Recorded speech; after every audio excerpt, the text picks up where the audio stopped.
Gracias una vez más por acompañarme a grabar mi podcast, que como se dieron cuenta por el título, en esta ocasión es una situación que yo diría que lo vemos prácticamente todos los días. Y es el hecho de que prácticamente todos los pacientes que tienen síntomas psiquiátricos que llegan a urgencias o que son enviados al hospital o dentro del hospital y que presentan síntomas psiquiátricos, en forma aguda, prácticamente a todos ellos se les pide estudio de imagen para descartar alguna patología. Entonces, este estudio se me hizo muy interesante, se publicó apenas ayer en JAMA de Medicina Interna y creo que puede ser de mucho interés para todos nosotros como radiólogos el tener el conocimiento de este estudio y de la utilidad que ustedes van a ver que tiene. Entonces, déjenme preparar el podcast y empezamos.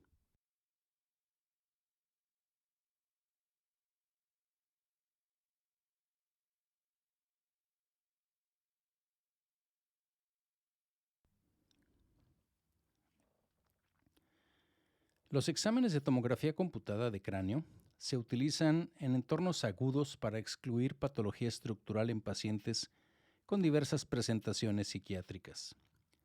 Las recomendaciones para la neuroimagen en enfermedades psiquiátricas varían y en su mayoría abordan los primeros episodios de psicosis, cuando se presentan estos.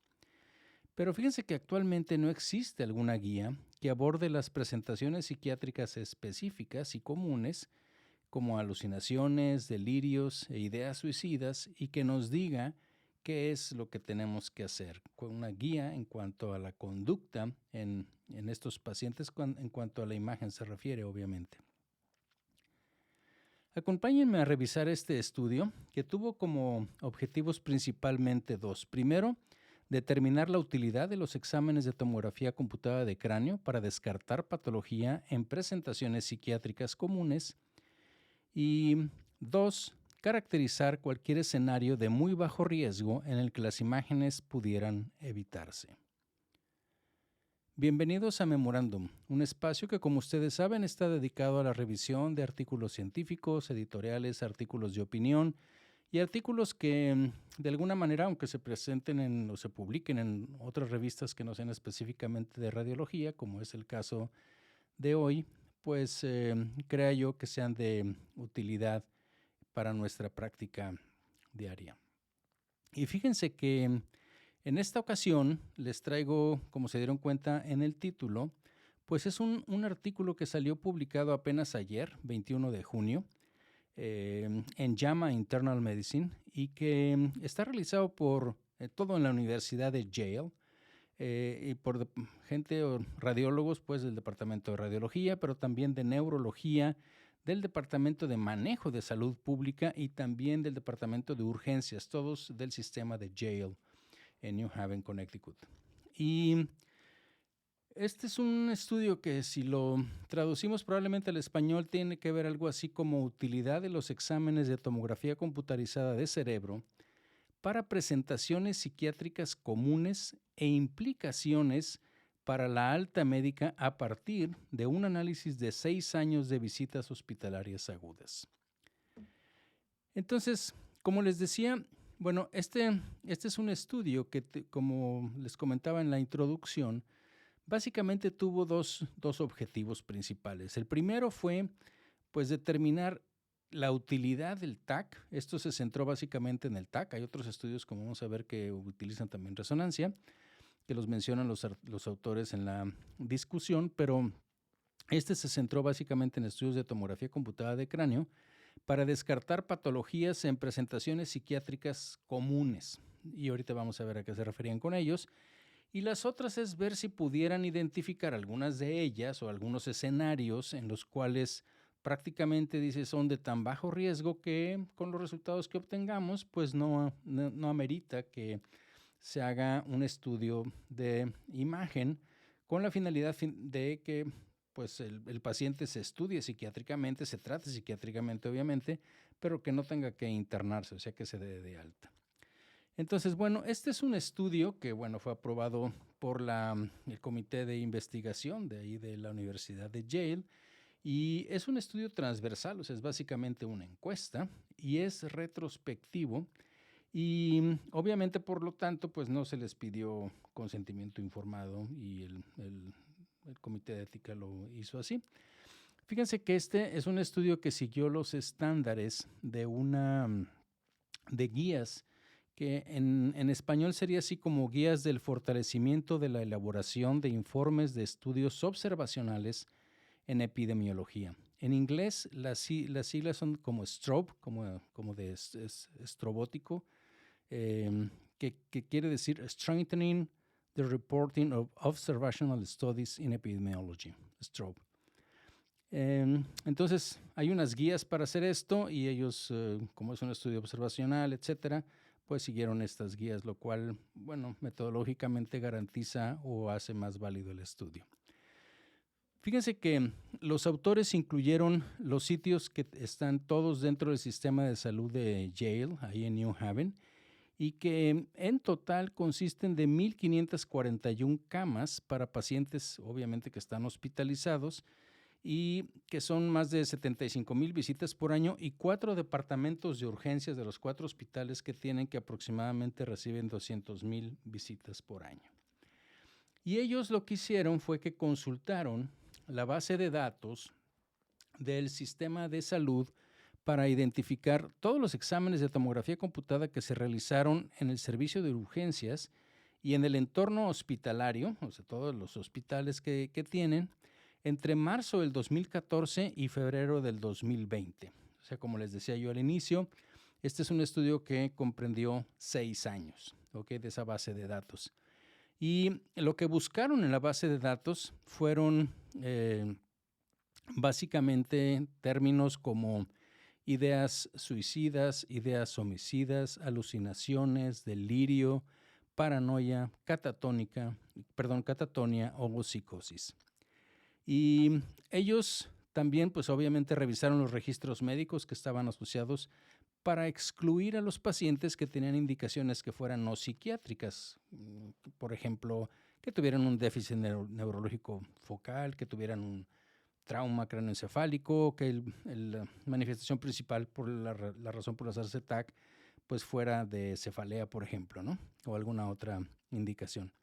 Entonces, ellos finalmente dividieron los hallazgos en 2 tipos, los hallazgos agudos en las imágenes y se definieron como aquellos que justificaban una atención médica inmediata. Por ejemplo, si hubieran encontrado, eso lo definieron a priori, pues infartos isquémicos, hidrocefalia, hemorragia intracraneal, etcétera.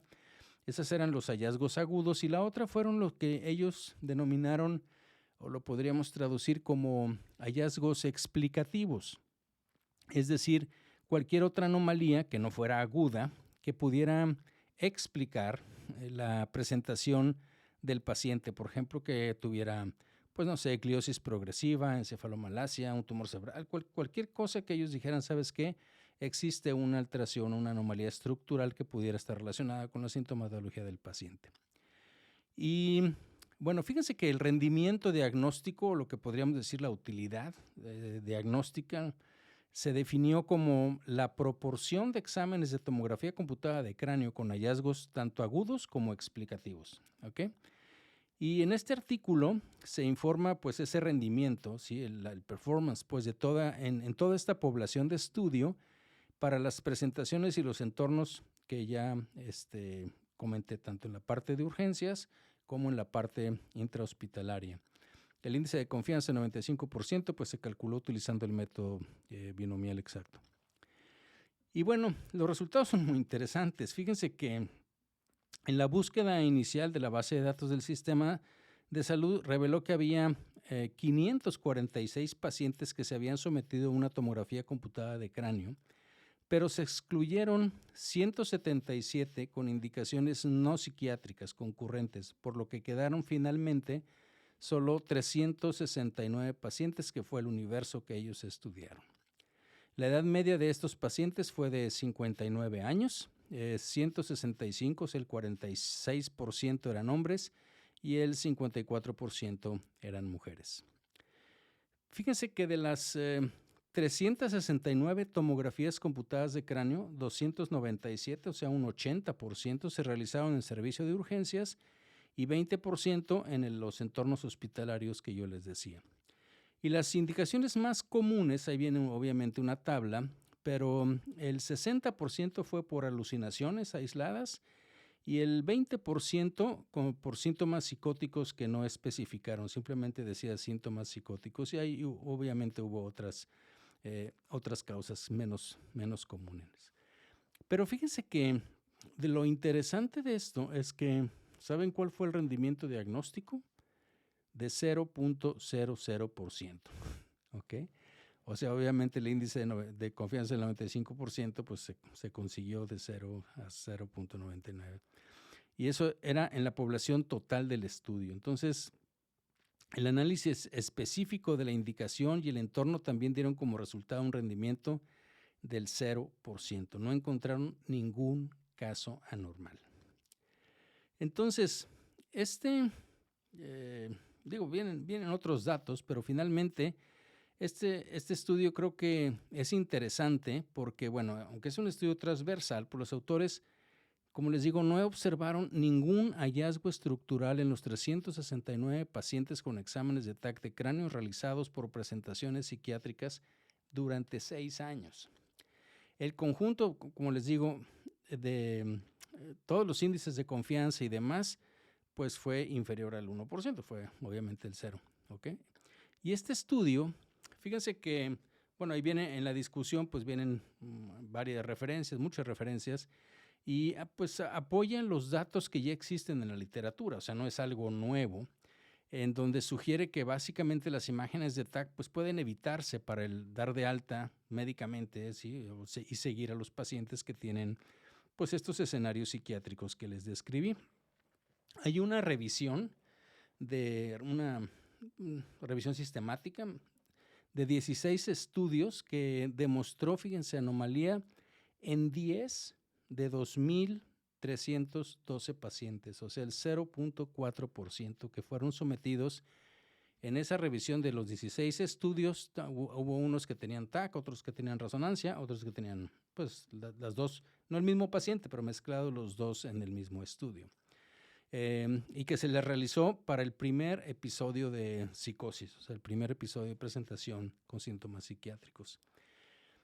La cuestión es que en este metaanálisis o revisión sistemática, pues los estudios no evaluaron síntomas no psiquiátricos y por lo tanto pueden, digamos, sobreestimar el rendimiento, el performance de las presentaciones psiquiátricas aisladas, ¿ok?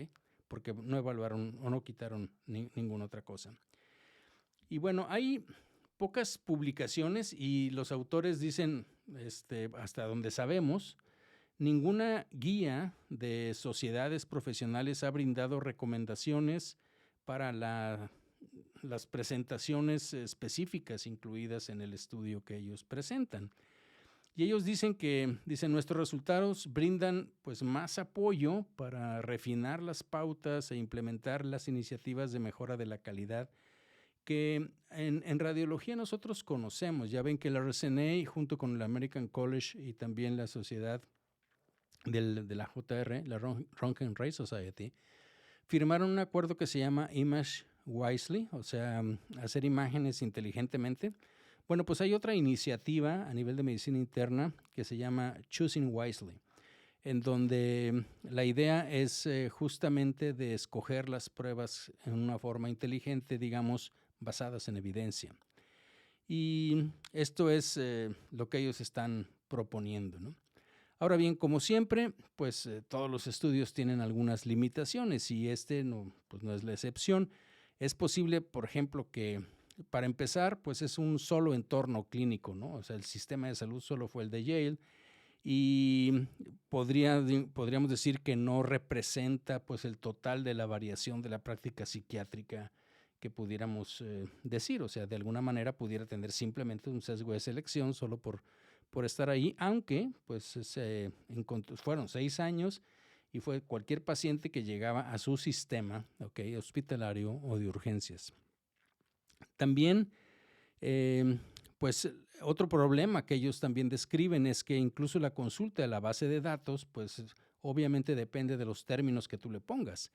Y a lo mejor ellos utilizaron o les faltó, por así decirlo, una redacción alternativa, o sea, poner más términos de búsqueda para ver si pudieran haber captado un poco más de pacientes, pero simplemente, bueno, pues eso es una posibilidad, aunque ellos también mencionan que muchos, lo único que decía síntomas psicóticos sin especificar mucho de ello. Entonces, pues obviamente que en la parte final también mencionan que pues esperemos y que en el futuro se consigan muchos más datos más grandes que puedan corroborar estos resultados de ellos, ¿no? Entonces, en conclusión, pues fíjense que lo que este artículo dice es que el uso rutinario de la tomografía computada de cráneo para presentaciones psiquiátricas comunes podría no estar justificada si no hay otras indicaciones para la neuroimagen. Creo que es algo que de alguna manera lo intuíamos, sabíamos, es algo que se acostumbra, ¿sí? Casi como decir, pídele una radiografía de tórax o una biometría hemática, etcétera, cualquier paciente que llega a urgencias o al hospital o que se va a internar. Pues de la misma forma, al menos es práctica en nuestro hospital que paciente psiquiátrico, pues seguramente le van a pedir un estudio de imagen para descartar una alteración estructural.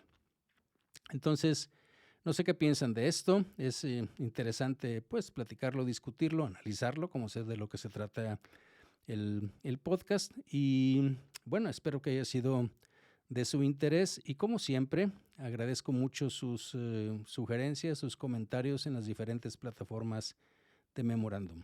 Y pues nos escuchamos en la próxima. Ustedes que se quedaron conmigo en el canal de YouTube, agradezco que estén como siempre en la grabación de mi podcast. Para mí, pues son ustedes con los que platico. Entonces, es la audiencia con la que creo que estoy platicando. Entonces, agradezco mucho su presencia y como siempre también sus sugerencias y sus comentarios aquí en la sección de comentarios de YouTube. Muchas gracias y nos vemos en la próxima.